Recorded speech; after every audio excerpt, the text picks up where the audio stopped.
All right, so welcome back. This is still the AM show. Let's talk about Ghana's economy. And now we all know where we are. Analysts to discuss how to revamp the sector or Ghana's economy following the IMF program.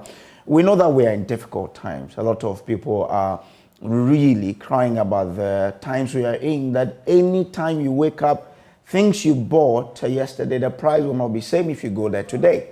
And people are calling for drastic measures from government to help solve it. Today, we are being told that the price of cement bag is increasing about 80 cedis. People are crying. So what do we need to do as we go to the IMF for a bailout? What do we need to do to ensure that as we come out of it, we'll be better than we were? My guest today, Professor Ebo Texan. He's an economist with the University of Ghana. I also have Professor Charles Aka, who is a research fellow at the Institute of Statistical, Social and Economic Research, ISA, and also Samuel Kojo. He is senior lecturer at the University of Cape Coast School of Business. Thanks so much. Good morning to you for joining, and grateful that you found time to join us here. Good morning. Thank you for having us. Great. Sarah, let me start with you. As we head to the IMF, we hear that the negotiations are going on so well. My major question that as I talk about the economy every day is, how must we get out of this IMF bailout unscathed? Thank you very much. There is the need for us to see how best we can ensure that we produce what we eat in our country. The agri policy of the country is very important. And so going to the IMF, because most of the things that we import are food items. And so the staples that we produce in Ghana, we need to make sure that we work hard on these staples that we have. The issue of galamsey, that is destroying our farmlands, must be something that government must take a drastic action on it. The president had put his presidency on the line, but the commitment to ensure that this is done is something that we are not looking at. The management of our forest is something that we must also take a second look at once we are going to IMF. One of the things the finance minister said was that during this time of the year, we have a lot of demand for dollars, where people are importing for the festivity season. And during this particular period, we have a system where they have monies from other donor agencies and loans that come in. And because we are cut off from the international financial market, it becomes difficult for us to get this funding that is there. That is a system we have used for a long time. And that system that we've been using for a long time has not been working. Why don't we change that particular system?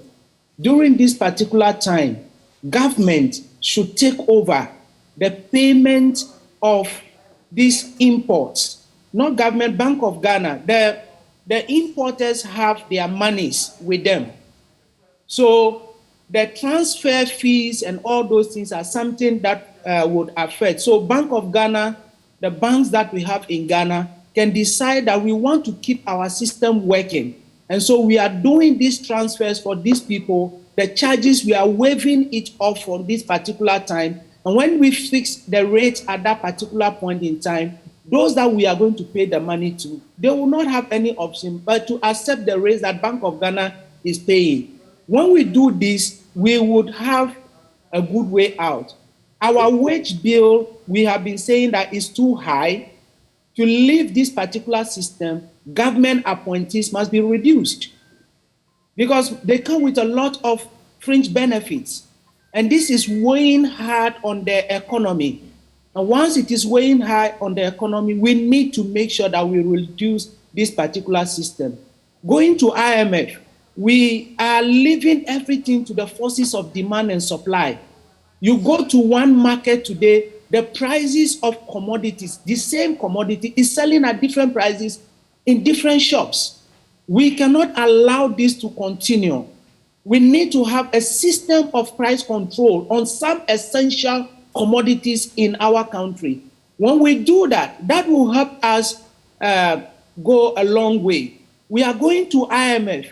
We are not having deliberations with the citizens. The minister talked about 5-member committee that will engage the citizen in ensuring that we all move hand in hand with how we can meet the IMF. This committee hasn't been inaugurated, hasn't been outdoored. Have they had any meetings in terms of TV, radio, community engagement? Some of these things we are not seeing it. And so we encourage our managers of the economy to do some of these things. These are my essential inputs when we are going to IMF. But as you state that all of these things that need to be done, you're not sure whether they have been done. How does it then give you hope that we may be getting it right, even with this program coming into force? My brother, my hope is around 40%. Not too much, because we are not seeing much to be done. It looks like our managers are relying solely on the IMF deal without taking their own action to ensure that they do something before the help comes. God helps those who help themselves. And if you want to get something onto your head, you need to try to lift it up so that others will help you. But if that is not happening, then I am not sure whether we can get out of this particular situation. I'm not a doomsayer, but getting out of it will need deliberate and consistent effort from everybody, and everyone must be brought on board. The academia must be brought on board, but that is not happening, and that did not give me so much hope. Well, let me bring in Prof. Taxation now. Prof, there's this research published by Larry Lee et al. In the Journal of Policy Modeling, Insight into the IMF Bailout Debate, a review and research agenda. Now, one thing they stated in there, which I think we should probably look at, is that they say that IMF bailout policies typically have a short-term focus. Recipient countries are forced to implement economic reforms to return their budget to surplus in a short-term period of time. However, in the long term, tough austerity measures, austerity packages may further deteriorate the weak economies of recipient countries. Doesn't this really foster the reason why we have been to the IMF about 16 times? That because of the short-term measures of the IMF bailout, it doesn't really give room for the economy to be restructured in a way to accommodate the tougher measures that will be coming in. Thank you. Good morning to your viewers and listeners. Can you hear me? Yes, sir. Clearly. Yes. So thank you for the opportunity. Yes. The Bretton Woods institutions, the IMF, the World Bank, have been in the developing world for some time. Initially, their consensus didn't really have the impact that they expected. So over the years, yes, they have always come in to help alleviate short-term issues that countries have. But the reform package that they now support countries with has some elements of long-term measures that are supposed to be homegrown solutions to the short-term problems that we tend to have. So yes, I agree with the authors. That was some time past. I think that the new consensus is looking at the fact that the reform package should be drawn at home. And so if you look at, in recent years, our reform that we've gone to the IMF for, most of the solutions were homegrown. Some of them were targeted at the supporting the economy to get out of the short-term challenges.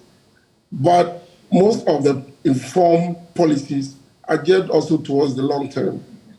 And if you take, for instance, domestic resource mobilization, you notice that it's always on the table when these reforms are being pursued, the need to increase or improve domestic resource mobilization. That is a long-term effort, so that in the long term, we don't consistently build up our fiscal deficit that are transformed into our borrowing, higher debt, then we get to the same problems and we have to go back to the IMF. So it's changed. So I will not entirely agree with the authors that you quoted for what is happening currently. So that is the point I need to let you note. Okay. But what is important is that now the reform packages are built on what we need as a country to do, not to repeat the short-term problems that we tend to have. Obviously, I mean, there are external factors that are beyond the country's control. And these external factors, when they occur, will depend on the resilience of the economy withstanding those shocks.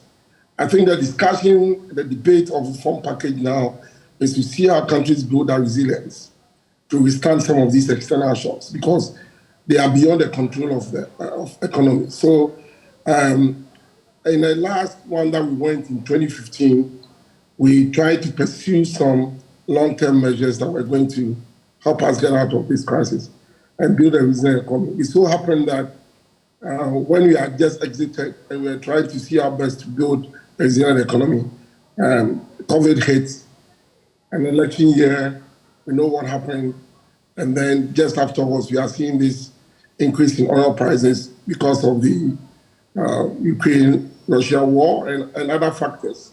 But obviously, I mean, we have internal issues that we need to deal with. And I've said that as we diagnose the issues now, we need to focus on 5 main issues that are currently worrying us. One, there are domestic issues that we need to contend with. We need to try as much as possible to find a way of increasing our domestic revenue to the threshold of about 25% of GDP. Currently, it is too low. We need to also reduce the rigidities in our expenditure, because that also plays a role. As we speak, as of last year, over 140% of our domestic revenue mobilized goes into the payment of compensation to employees, to earmark funds, and then to interest payments.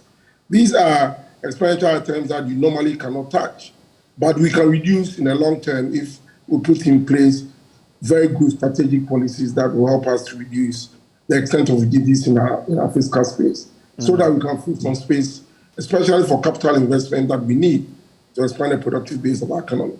So there are issues that are internal that we need to work at. But there are also issues that, as a country, in the long term, we need to take a look at. As we go on, I know you begin to ask some of those questions, and then we'll address them. But I'm happy about you saying that there are some things that we need to look at in the way we spend the revenue we generate.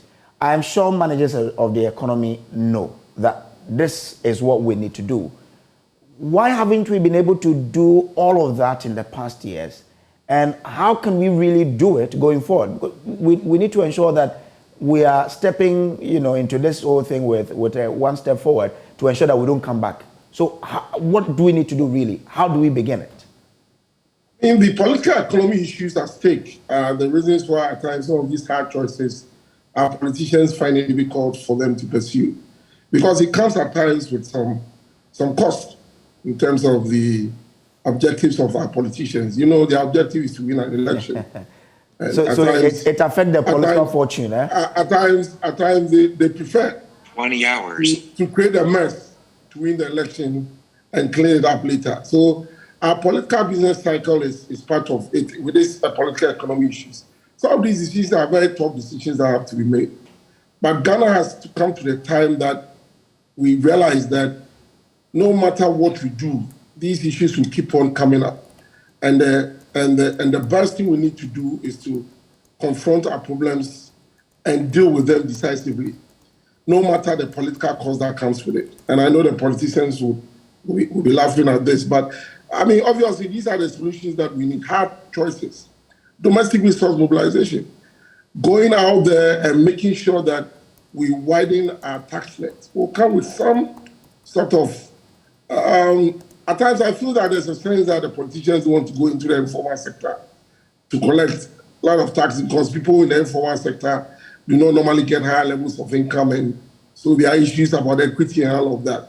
But if we don't raise enough income taxes, it will be very difficult for us to fund our development. We need to take a look at that. We need to take a look at import exemptions, for instance.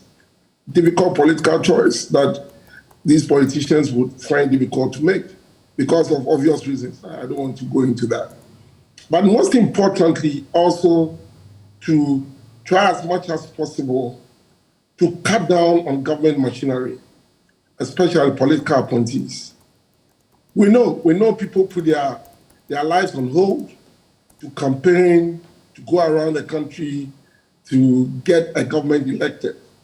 But people do not have to be in political appointments to play a role in government. And it's important that we come to a realization that we cannot have a very large size of government and still think that we can raise enough revenue to fund that.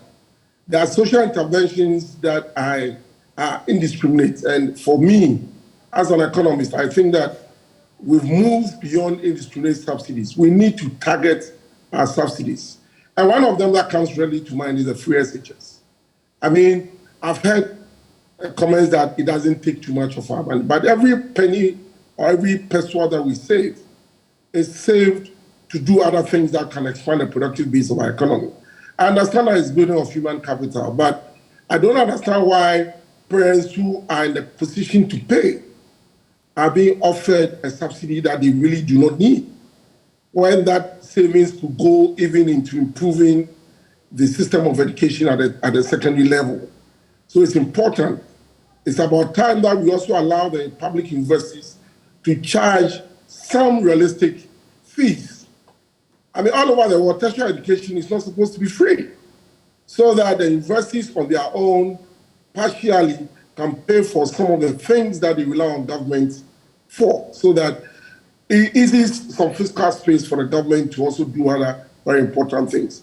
I mean, I don't know why you give free education to somebody as SHS and even highly subsidized tertiary education for the person to leave the university, come out, and there's no, finding it difficult to get work. Those resources, if we save them by letting them pay a little bit for that, could be used in other sectors to expand the productive base of this economy, so that when they complete school, they can get jobs to do. It is some of these decisions that our politicians find it very difficult to pursue for political economic reasons. But if we don't get to that point, I think that it would not help us. I mean, for instance, I've said this over the years. Do we need that large size of parliament? I mean, for instance, because we have earmarked funds that go there. Do we need that size of parliament? Can't we have a much smaller size of parliament to still do mainly what they need to do as contained in the constitution? Do we need to expand it? I don't think so. I mean, as we speak, I think that 100 members of parliament for a small country like Ghana shouldn't be too much, so that we begin to cut down on certain things, so that when we get to the point where our economy has expanded and our GDP has increased enormously, and then our debt to GDP ratios have dropped low, we can begin to have the luxury of expanding parliament and doing other things that we think that we can do. But this is not a time for that. And quite clearly, the sort of crisis that we are going through now clearly confirms that we are beating more than we can chew. We need to go back and try as much as possible to clean up our books so that we don't get to the point that we are now. But on revenue mobilization, we all know, for example, with the e-levy, how a large section of Ghanaians really objected to it. How does government come up with measures to rake in more revenue when we are averse to new taxes? How can they do it? I don't think that Ghanaians, you don't raise more revenue by choosing new taxes, especially a tax like the e-levy that some of us won that was not going to bring in anything. I mean, a tax that was a product like Momo service, that is very elastic. You don't impose taxes on them. People will change their behavior. And that's exactly what has happened. We've got next to nothing. And if you don't mind, let me take you back to January when this thing came up for discussion. I mean, I think that the failure of Parliament to approve the budget was a clear signal that went to the investors about the possibility that the fiscal consolidation that was promised in the 2022 budget was not going to be met. And that is where we got a first downgrade. And that is what has brought us to this point. I mean, that was a totally needless tax handle that we introduced. I mean, if you do the economics of it, it was not going to bring in any much more revenue. I mean, so we can raise more taxes, block the revenue leakages, and make sure that we are very efficient at collecting taxes to bring in more tax revenue. Widen the tax net, we don't need to necessarily introduce new taxes. Because if you take our indirect taxes, I mean, the levies and the duties and that people pay at the ports, I mean, it's part of the reasons why our currency is depreciating now. Well, Prof, I was asking about the how, because it looks as though anytime we talk about raising more tax revenue, the idea is let's bring in new taxes. That's why I want to find out how can government raise tax revenue without necessarily bringing in new taxes. Precisely, government can do that. Why not? Like I said to you, we have between 70 and 80% of our population in the informal sector. Majority of whom do not pay taxes. How do we get to them to pay taxes? We are talking about the Ghana card. We are talking about how successful digitalization has been in our economy. Let's take advantage of that. And let us educate. The National Commission for Civic Education should let every Ghanaian know that government can only deliver roads, government can only deliver what they need to deliver to us if we pay taxes to them. And people should not live in this economy and not pay taxes. We should go and pursue them. We should attach certain government services to taxes that people pay. For instance, if I'm in the informal sector and I don't pay any taxes, I shouldn't be able to have access to, for instance, driving licenses and passports. Okay. So when you begin to attach certain government services to people showing their tax that they've paid, it will compel people to, on their own, go and pay taxes. In most of our advanced countries, nobody comes to pursue you to pay taxes. But you find that it is better for you to pay taxes to have access to government services than not. I mean, just as display of the T numbers, I don't think is good enough. I know the government over the years have tried, especially for those who go in for government contracts and so on and so forth, to show their tax returns and all other things that they need to do before we should extend it to a provision of basic government services to individual households so that people will be compelled to pay taxes. We don't need to introduce new taxes. If there's going to be any new taxes that we need to introduce, we should target the higher income bracket for people to pay more taxes. I mean, but for the average Ghanaian, the average Ghanaian is finding it hard to make ends meet. I think this is not a time for us to go and saddle them with more taxes. I mean, we pay enough taxes, and we need to ensure that we are very efficient in the payment of taxes. I'll give you one very good tax handle that we did that I thought was the discount on the benchmark values. I think that the reversal of that policy is not working in favor of governments. As soon as it was reversed, we've seen an increase in the activities of the power market on our foreign exchange market, because importers are going there to get their dollars, getting it out anyway to import and come and declare. We need to take very drastic action now to make it less profitable for people to make use of the power markets. And one of them, I think, is for us to bring back the discount values in terms of the duty and look at the components of the items that benefit from that discount. I think that part of the reason why there was cry from the AGI was that some of the components that were benefiting from the discount were goods that are produced here. We don't need that. We need to properly target such a policy so that importers do not use their own way to evade the payment of duties because they are too exorbitant and they need to make profit. I mean, there are a whole lot of things that we are doing that we need to do differently to reduce the pressure on our domestic currency. Okay. And that is one of that. Okay. Sarah, let me bring you back in here because Prof is talking about what we need to do to reduce the pressure on our city. Of course, that is to ensure that, or to make sure that our local industries are functioning well. This government brought in the 1D, 1F. We all know how things are going. But if you look at how the 1D, 1F factories are progressing or are doing, what do you think needs to change to ensure that they play that vital role of helping Ghana to do that import substitution that will give stability of a sort to our city? All right. Thank you. The import substitution is very key. That would help us produce the things that we need in our country. And so the 1D, 1F policy is a good one that, if implemented well, would help all of us.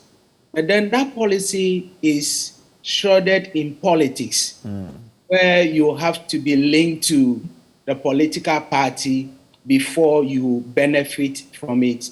It's also a situation where we have individuals who own these factories.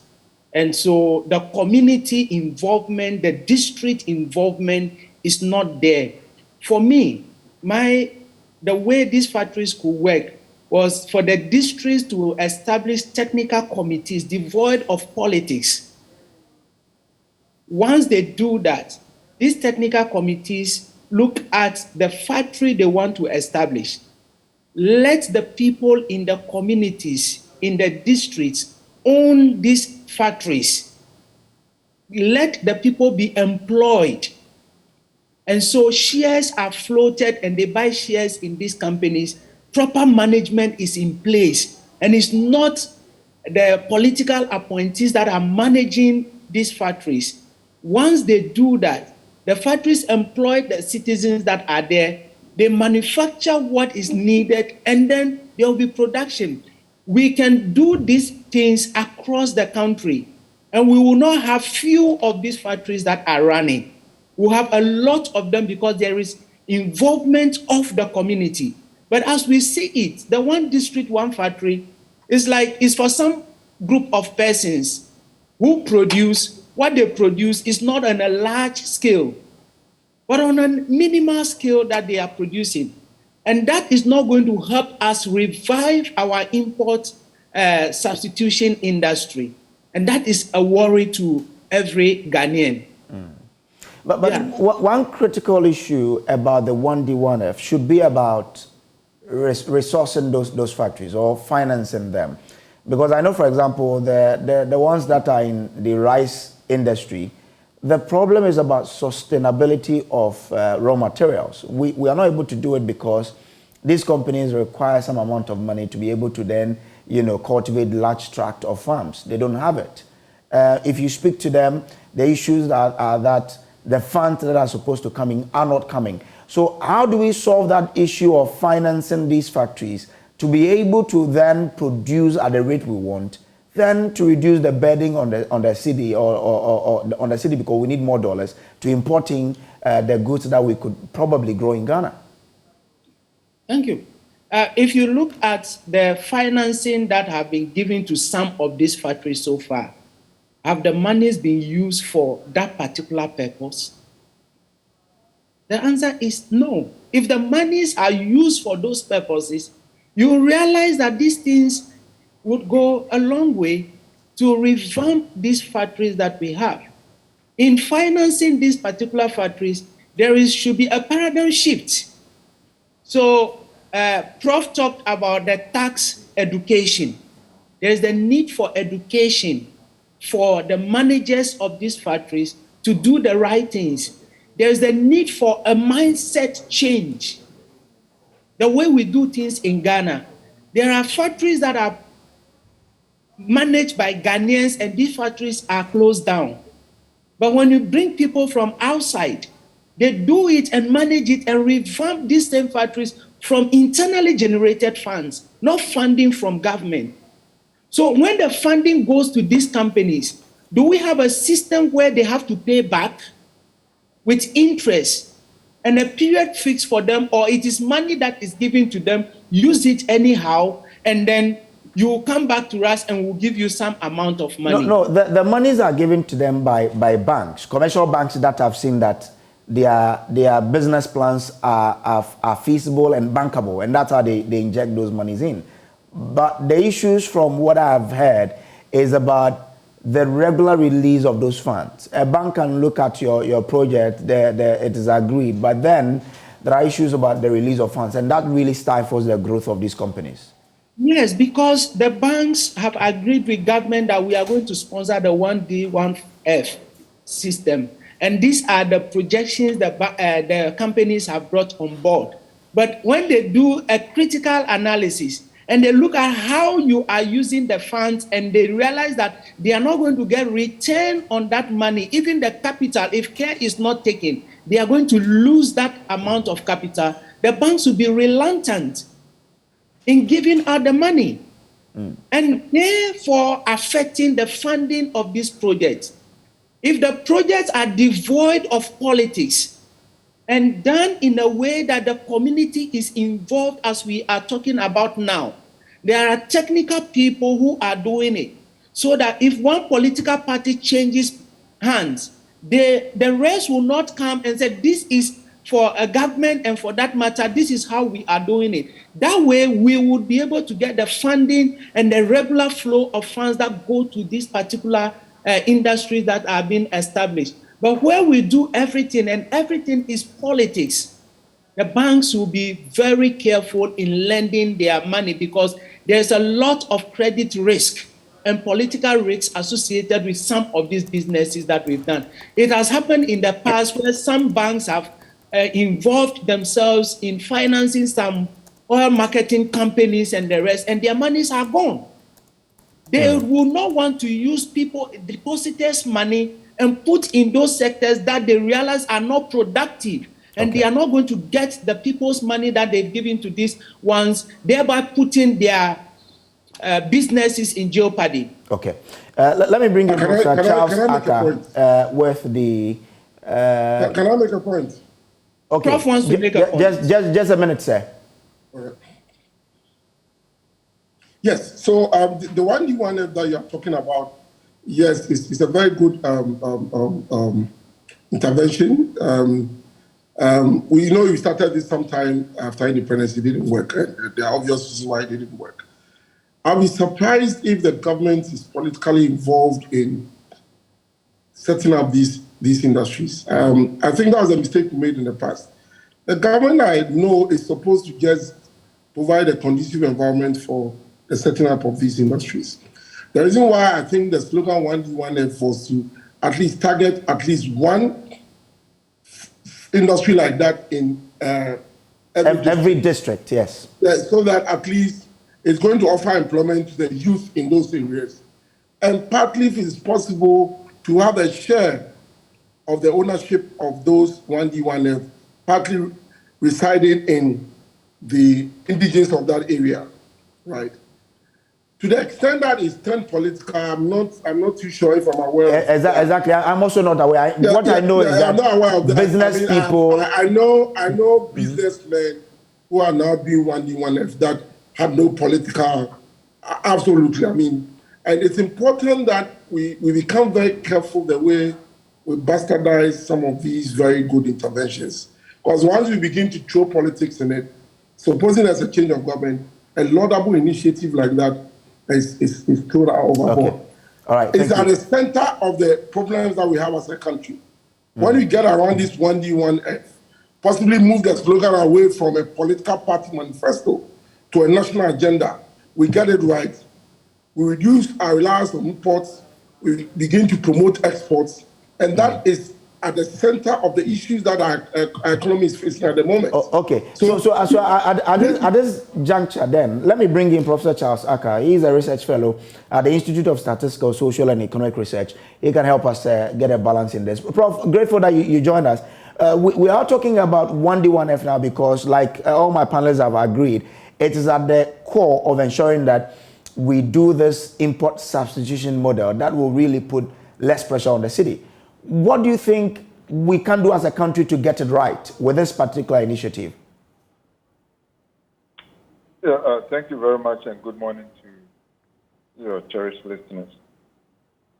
I hope you want me to talk about the 1D, 1F, or you want me to talk about the currency depreciation? So I want you to start from there, and then we'll get into the situation, the fiscal situation we're talking about. The 1D, 1F, I think it's a laudable idea.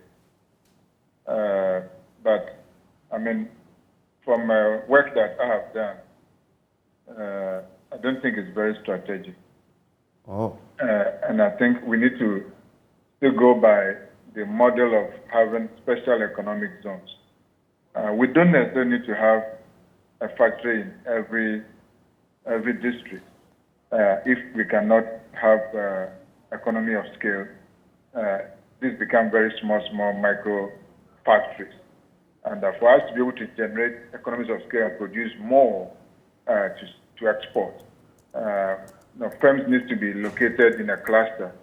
We need to build in each region or nationally look for strategic areas where we can locate a couple of firms, integrated industrial policy, and support them with electricity, support them with all the incentives that they need. Like we have in what we did in Tema, and we call the prison enclave, and then we do some in Takoradi and Kumasi. So it could be regional. I prefer regional than the district scattered small factories across. They are not able to produce much, and then they don't get economies of scale, so the cost price doesn't come down. And then in the end, they are not sustainable after one political party is gone, under one comes, they collapse. So we may need to look at how to engineer it properly and give them the right incentives. So otherwise, I think it's good, because in the long term, what we want to do is to reduce our dependence on imports. We have gained political independence since 1957, but we have not gained economic independence. So our economy is still enslaved by West. We depend on everything from the West, capital from the West, products from the West, services from the West, and all of that we need to pay in foreign currency. And we need, for the next 5 to 10 years, actually to get economic independence. And that will mean that government needs to support every attempt at industrialization to produce what we eat, what we wear, what we use, and that to use fiscal policies to make sure that we also consume and use what we produce here in Ghana. That will mean that we need to have trade policies that will make imports more expensive and exports more cheaper, and Ghanaian products more cheaper relative to foreign products. So that's one of the things we need to do. We cannot just be building factories. It has to be integrated trade industrial policy. So, for example, if you can put factory to produce sugar, or a factory to produce rice, or to produce poultry products, and you still allow this cheap import, you know that almost every cow in Switzerland is subsidized by the government of Switzerland, up to the tune of almost 400 euros. Every cow you see in Switzerland. The government pay farmers to produce for quality meat, quality poultry, for milk and things for consumption in Switzerland and to export. We cannot allow our fishermen